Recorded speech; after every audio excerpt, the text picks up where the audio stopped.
Hello, my dear students. Today we are going to learn the chapter number 1. The name of the chapter is Family Time. First question.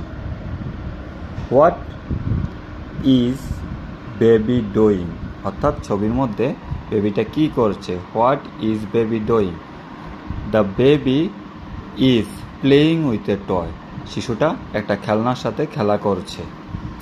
Next question, what is father doing? অর্থাৎ বাবা কি করছেন? এই জায়গার মধ্যে বাবা রয়েছে ছবিটার মধ্যে, উনি কি করছেন? Father is sitting on the sofa. বাবা সোফার মধ্যে বসে আছে। Father is sitting on the sofa. What is grandfather doing? অর্থাৎ ছবির মধ্যে যে গ্র্যান্ডফাদার আছে অর্থাৎ দাদু আছে, উনি কি করছেন? Grandfather is playing chess. Grandfather কি করছে? দাবা খেলছেন। Where is grandmother sitting?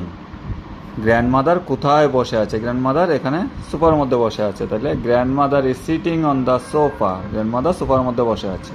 Grandmother is sitting on the sofa. What is mother doing? ছবির মধ্যে মা কি করছেন? Mother is working on the laptop. Mother কি করছে? ল্যাপটপের মধ্যে কাজ করছেন। Next question, where is Nishant? Nishant কোথায় আছে? এই যে নিশান্ত নাম দেওয়া আছে, নিশান্ত কোথায় আছে? Nishant is in garden. Nishant কোথায় আছে? Is in garden. What is Nishant doing? Nishant গার্ডেনের মধ্যে কি করছে? নিশান্ত গার্ডেনের মধ্যে কি করছে?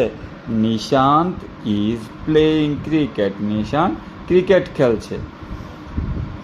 Do you have a pet dog at home? Do you have a pet dog at home মানে তোমার কি বাড়িতে একটা পালিত কুকুর রয়েছে? উত্তরটা হবে কি? Yes, I have a pet dog at home. আমার বাড়িতে একটা পালিত কুকুর রয়েছে। কোশ্চেনটার মধ্যে একটু ভুল রয়েছে, হ্যাভ শব্দটা ওঠেনি। How many paintings can you see in the picture? অর্থাৎ এই ছবির মধ্যে তুমি কয়টা পিকচার দেখতে পাচ্ছ? I can see two paintings in the picture. আমি দুইটা ছবি এই ছবিটার মধ্যে দেখতে পাচ্ছি। Okay, see you then in the next chapter. Bye by.